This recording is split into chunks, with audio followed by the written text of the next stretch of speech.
En Auvergne, Vichy demeure l'une des rares villes à être traversée par un fleuve, l'Allier. Vichy serait né en 52 avant Jésus-Christ lorsque Jules César, à son retour de la bataille de Gergovie, décida d'un campement pour lui et ses troupes aux abords des rives du fleuve. Les Romains y développèrent une bourgade à la sortie du pont. Restés sur place, certains militaires romains découvrirent avec bonheur les vertus des eaux thermales. Beaucoup plus tard, au XIXe, Vichy est une station à la mode, fréquentée par les célébrités de l'époque. Mais ce sont bien les séjours de Napoléon III, neveu de l'empereur Bonaparte, qui vont entraîner une profonde transformation de la ville. La rivière Allier est endiguée. Des parcs à l'anglaise de 13 hectares remplacent les anciens marécages. Le long des axes urbains nouvellement tracés sont édifiés des chalets, des pavillons pour loger l'empereur et la suite impériale. Les distractions ne sont pas pour autant oubliées.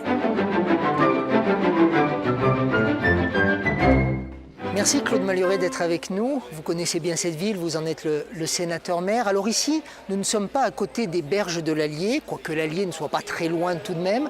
Nous sommes dans un pôle universitaire, le pôle Lardy. Parlez-nous de ce pôle. Ce pôle Lardy existe depuis une quinzaine d'années.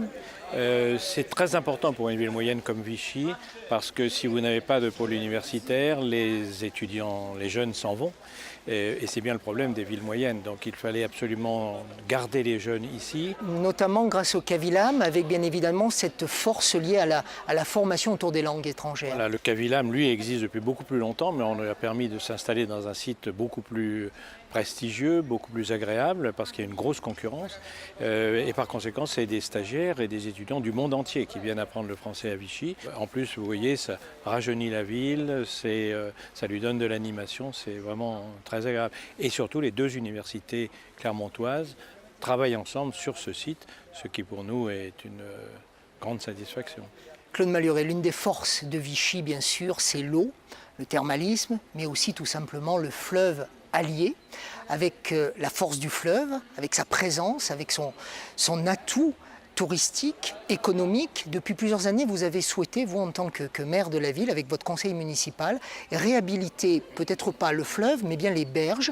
Vous avez été aidé dans ce programme de réhabilitation par un architecte. Il sera avec nous dans un instant. Pourquoi cette volonté de réhabilitation de l'Allier ? Bien, vous voyez, si Vichy aujourd'hui est ce qu'elle est, c'est Napoléon III qui l'a fait. Parce que l'Allier était un fleuve capricieux et il a construit les digues qui ont donné les parcs, bien entendu, pour protéger la ville des crues de l'Allier. Parce que sinon, on ne pouvait pas faire de ville. L'avantage, c'est bien entendu qu'on a fait cette ville. L'inconvénient, c'est qu'on a éloigné Vichy de l'Allier. Et aujourd'hui, par les temps qui courent, les gens souhaitent retrouver la nature, retrouver l'eau. On a essayé de se demander comment on pouvait faire. Et la façon la plus simple de le faire, c'était d'aménager ces berges. Il faut dire que l'aménagement a été particulièrement réussi par l'architecte dont vous parlez, par Carlos Goncalves. C'est une réussite. Aujourd'hui, tous les week-ends, toute la région vient à Vichy. Traditionnellement, elle vient le week-end à cause des magasins qui sont ouverts. Mais c'est encore le dimanche, c'est à Vichy. Voilà, le dimanche, c'est à Vichy et l'après-midi, c'est souvent sur les berges d'Allier.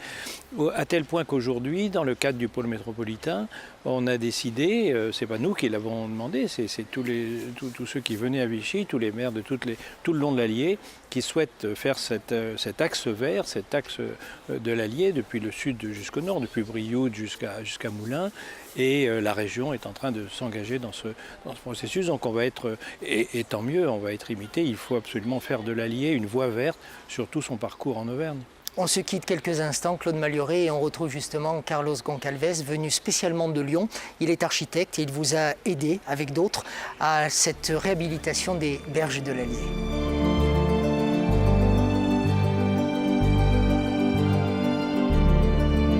Lorsqu'on intervient sur un des sites déjà constitués comme ceux de Vichy, avec un patrimoine bâti existant, avec un patrimoine naturel remarquable, finalement, la complexité, elle n'est pas si importante que ça. Et la difficulté dans la réflexion de cette deuxième étape, puisqu'il s'agit d'une deuxième étape de recomposition des berges le long d'Allier, c'était de ne pas tomber dans la facilité d'une reproduction du succès qu'avait été la première tranche, à savoir l'esplanade rive droite. Ici, on était vraiment dans une séquence où, contrairement à la première étape, on se rapproche de l'eau et on vient au contact de l'eau. Donc il fallait essayer de travailler avec cette différence-là et surtout avec un défilé d'ambiance qui sont aussi totalement différentes de la première séquence. Donc il nous a été finalement relativement simple de réagir au site et de travailler avec ce qui existait déjà sur place, plutôt que d'imposer au lieu une géométrie qui aurait été très standardisée, stéréotypée sur l'ensemble du linéaire. Des hôtels particuliers aux hôtels de luxe comme l'Aleti Palace ou l'Astoria Palace, Vichy s'est également rendu célèbre par ses références architecturales les plus variées. De 40 000 curistes en 1900, la ville en comptera jusqu'à 110 000 à la veille de la Première Guerre mondiale. La ville thermale connaît son apogée dans les années 30. Le succès du traitement thermal conduit alors les responsables de la compagnie fermière à augmenter la capacité des établissements en créant les bains Calou ou les bains Lardy. L'eau dont on vous a parlé était vraiment découverte par des Romains. Ici, c'est les premiers gens qui ont commencé à utiliser les sources dans le cadre du thermalisme. Mais le point très très fort qui a chamboulé toute l'histoire de Vichy vraiment, c'est la venue de l'empereur Napoléon III, qui vient ici en 1861. Et quand il arrive à Vichy, il tombe littéralement amoureux de ce lieu. Et il décide de créer la meilleure station thermale pour la France. En sachant qu'à cette époque-là, la vie thermale en France était assez terne. Donc lui, il se base sur le système des villes d'eau en Allemagne, comme Baden-Baden, Karlsbad, Marienbad. Il crée vraiment un bijou. Au début du XXe siècle, Vichy, c'était une référence de luxe français. Les hôtels à Vichy étaient plus chers que Ritz à Paris ou Negresco à Cannes. Voilà, c'est tout le beau monde, toute l'Europe se retrouvait ici. Donc l'héritage est très très fort en patrimoine et en culture. Un des lieux emblématiques pour Vichy, c'est le bijou qui se trouve derrière moi d'ailleurs, c'est l'Opéra de Vichy. L'Opéra de Vichy, c'est un joyau de notre ville, mais également de toute la région Auvergne, et même en France, je dirais, puisque c'est le seul théâtre de style Art Nouveau en France, comme vous pouvez le voir. L'Art Nouveau, c'est quoi? C'est des motifs végétaux qui sont inclus dans la décoration. Nous avons des coloris tout à fait particuliers, puisque c'est dans les jaunes. D'habitude, les théâtres, c'est rouge. Et puis, il a été réalisé en 1901 et il a 1400 places pour une ville qui en comptait en nombre d'habitants en 1901, lorsqu'il a été construit, 5000 habitants. Ce théâtre n'avait pas de chauffage. C'était uniquement un théâtre d'été. C'est quand même assez considérable et assez extravagant pour d'avoir un théâtre de cette taille, avec une scène et une régie technique très moderne pour l'époque. Cette salle, de toute façon, chaque fois, j'ai des frissons lorsque j'entre dedans parce qu'elle m'a offert d'abord 26 ans de bonheur et je suis toujours émue et bouleversée quand j'entre dans cette salle et quand je l'offre pas moi, c'est un patrimoine qui existait évidemment et qui existera encore, mais quand je offre la possibilité à des gens d'entrer en contact avec cette salle, ainsi que les artistes. Quand les artistes arrivent sur scène et qu'ils voient cette salle, et quand je regarde leur visage, je regarde leurs yeux, là, je suis émerveillée et je suis bouleversée parce qu'ils ressentent la même chose. Donc c'est une salle qui nous offre du plaisir, qui nous offre de l'émotion, et on lui doit en retour quelque chose aussi. L'histoire des eaux à Vichy se confond complètement avec l'histoire de la ville, puisque nous sommes ici dans le hall des sources, que l'on pourrait appeler le palais des sources, où sont distribuées l'ensemble des eaux en buvette qui existent sur la commune de Vichy. Alors ce lieu est représentatif de Vichy parce que d'abord et avant tout, c'est l'histoire de Vichy qui est extrêmement mêlée à l'histoire de l'eau. Et nous avons ici ce qui était appelé le palais des sources, le hall des sources, l'endroit où toutes les personnes qui venaient sur Vichy et qui viennent encore pour traiter une pathologie particulière, viennent prendre les eaux. Donc c'est vraiment le cœur du Vichy thermal. Le thermalisme a toujours fait des études pour prouver effectivement son efficacité. Aujourd'hui, nous avons des études qui sont encore plus pointues que ce que nous avons pu avoir par le passé.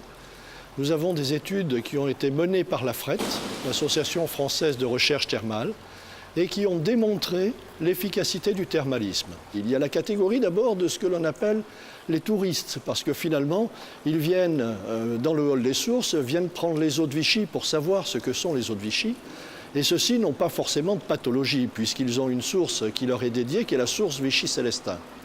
En contrepartie, vous avez des personnes qui, elles, ont des pathologies fortes à traiter et qui viennent prendre les eaux ici, dans ce hall des sources.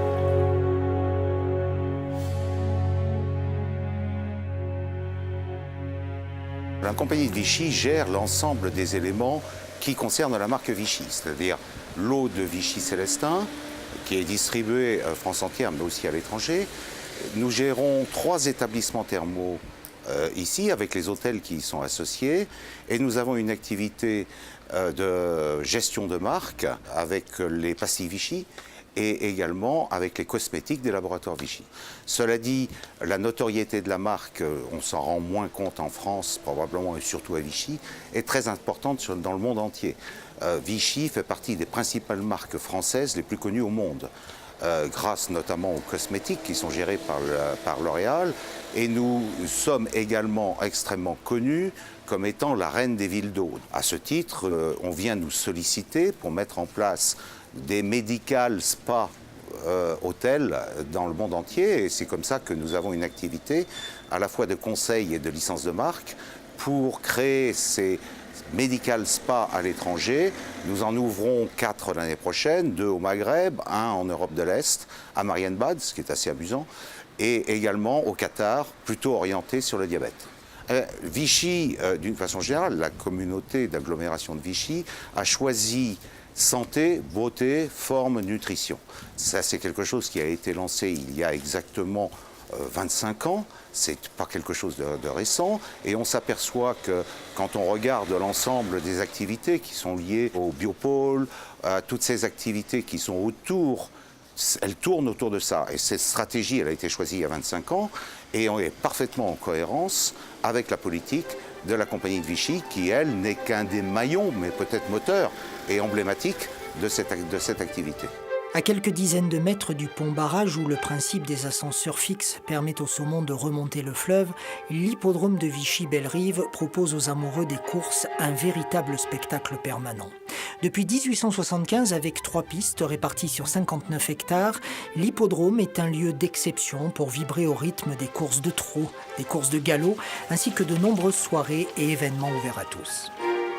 C'est une journée de course normale avec 8 courses dans l'après-midi. On en a 40 dans l'année comme celle-là, avec plus ou moins de monde. Quand on est en semaine, il y a un petit peu moins de monde parce que c'est vrai que les Français, les gens travaillent, donc se déplacent un peu moins pour les loisirs. Et puis il y a de grandes réunions sur les samedis, sur les vendredis soirs, où là on peut atteindre de 6 000 à 10 000 personnes suivant les animations et suivant le spectacle de course qu'on peut avoir. C'est un lieu qui a plus d'1 siècle, c'est un lieu qui fait 60 hectares avec certainement parmi les plus belles pistes de France aujourd'hui. C'est un des 5 plus gros hippodromes français et c'est vrai que c'est un des gros acteurs économiques de la région. On ratisse assez large quand même sur un hippodrome, puisqu'aujourd'hui, le public que je peux avoir vient de Roanne, vient de Clermont-Ferrand. Vichy aujourd'hui, sur le plan national, sur les 40 réunions de courses qui sont courues, c'est 250 millions d'euros de paris générés. C'est 1,5 million d'euros générés sur le site de l'hippodrome avec des paris. Mais enfin, il faut bien savoir et bien comprendre que tout cet argent-là ne retombe pas dans les poches de l'hippodrome. C'est un jeu et par rapport au jeu, une grosse partie des chiffres dont je viens de vous parler retourne vers les parieurs, puisque 75% de cette somme retourne vers les parieurs. Et sa particularité aujourd'hui, c'est d'être certainement un laboratoire pour les courses françaises, parce qu'on a testé, on teste beaucoup de choses ici pour l'amélioration, pour la modernisation des courses, pour trouver de nouvelles idées de spectacle autour de notre activité course. Et puis c'est un site aujourd'hui qui, comme je vous le disais, fait 70 hectares et c'est un site qui peut recevoir autre chose que des courses. Et une des idées dans le développement que je veux engager ici, c'est de pouvoir organiser des festivals de musique, des festivals autour du cheval aussi, autour des gardes à la fois républicaines et royales du monde entier. En dehors des courses, on peut faire plein de choses. Ce que l'on sait moins, mais on peut faire un petit clin d'œil aux pompiers, c'est que régulièrement des canadaires, notamment les canadaires des pompiers de Marseille, viennent se réapprovisionner en eau ici sur le fleuve Allier. Oui, ce plan d'eau que Pierre Coulon avait voulu, c'est une très belle idée, il sert à tout. Il sert aux jeunes qui apprennent le voilier, il sert aux compétitions d'aviron françaises, mondiales même, il sert au ski nautique, aux compétitions de scooter d'eau, etc. Et puis il sert aussi de façon un peu plus étonnante parfois aux canadaires pour venir se ravitailler. Il sert aussi à réguler la crue de l'Allier lorsqu'il y a un risque de crue. Donc ce plan d'eau avec son barrage qui pose beaucoup de problèmes de servitude bien entendu et qui coûte cher, mais c'est aujourd'hui une vraie richesse pour Vichy. Alors à Vichy, depuis plusieurs années maintenant, on a décidé de mettre l'accent sur la photo et ça s'est concrétisé par la création de ce festival, donc Portrait, qui existe depuis 4 ans maintenant, c'est la 4e édition, et qui a comme spécificité de s'étaler, de remplir toute la ville, que ce soit avec des expositions en intérieur, mais aussi avec des expositions en extérieur, comme celle-ci, au bord de l'eau. Un mélange de création contemporaine, puisqu'on a ouvert largement la porte à la jeune création contemporaine, que l'on adosse également avec des grands noms de la photo, donc Jean-Marie Perrier cette année, Elliot Erwitt l'année dernière, pour avoir vraiment une offre qualitative et culturelle très pointue, mais qui s'adresse également à tous les publics, que chacun, en se promenant dans Vichy, puisse apprécier ces photos juste pour leur qualité artistique, ou alors les personnes plus rompues à l'art contemporain qui les apprécieront d'une autre manière.